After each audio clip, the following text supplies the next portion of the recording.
श्री गणेशाय नमः। वक्रतुंड महाकाय सूर्यकोटि समप्रभ निर्विघ्नं कुरु मे देवं सर्वकार्येषु सर्वदा। अब हम गणेश जी का नाम लेकर शिव पुराण प्रारंभ करते हैं। ओम नमः शिवाय, ओम नमः शिवाय, ओम नमः शिवाय। भोले बाबा को, शंकर भगवान को कोटि कोटि प्रणाम। शिव पुराण में श्री रुद्र संहिता के तृतीय खंड में तीसरा अध्याय प्रारंभ करते हैं। देवताओं का हिमालय के पास जाना। नारद जी बोले, हे ब्रह्मा जी, हे महामते, आपने अपने श्रीमुख से मैना के पूर्व जन्म की कथा कही, जो कि अद्भुत व अलौकिक है।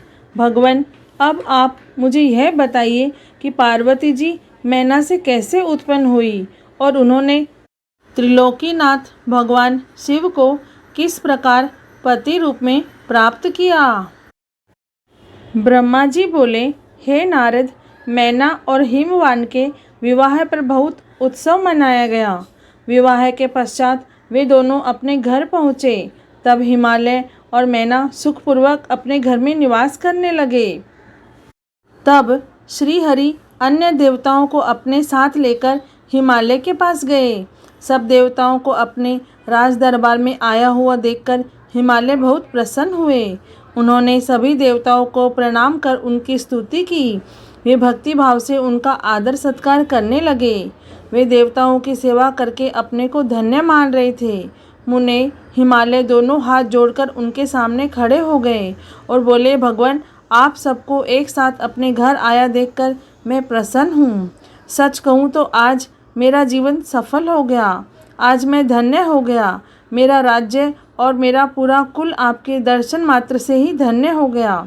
आज मेरा तप, ज्ञान और सभी कार्य सफल हो गए। भगवान, आप मुझे अपना सेवक समझे और मुझे आज्ञा दे कि मैं आपकी क्या सेवा करूं। मुझे बताइए कि मेरे योग्य क्या सेवा है। गिरिराज हिमालय के ये वचन सुनकर देवतागण प्रसन्नतापूर्वक बोले, हे हिमालय, हे गिरिराज, देवी जगदम्बा उमा ही प्रजापति दक्ष के यहाँ उनकी कन्या सती के रूप में प्रकट हुई थी। घोर तपस्या करने के बाद उन्होंने शिवजी को पति रूप में प्राप्त किया, परंतु अपने पिता दक्ष के यज्ञ में वे अपने पति का अपमान सह न सकी और उन्होंने योगाग्नि में अपना शरीर भस्म कर दिया। यह सारी कथा तो आप जानते ही हैं। अब देवी जगदम्बा पुनः धरती पर अवतरित होकर शिवजी की अर्धांगिनी बनना चाहती है। हे हिमालय, हम सभी यह चाहते हैं कि देवी सती पुनः आपके घर में अवतरित हो।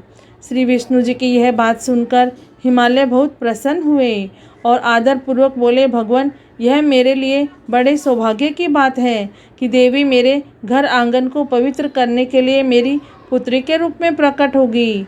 तब हिमालय अपनी पत्नी के साथ और देवताओं को लेकर देवी जगदम्बा की शरण में गए। उन्होंने देवी का स्मरण किया और श्रद्धापूर्वक उनकी स्तुति करने लगे। देवता बोले, हे जगदम्बे, हे उमे, हे शिवलोक में निवास करने वाली देवी, हे दुर्गे, हे महेश्वरी, हम सब आपको भक्तिपूर्वक नमस्कार करते हैं। आप परम कल्याणकारी हैं। आप पावन और शांति स्वरूप आदि शक्ति है।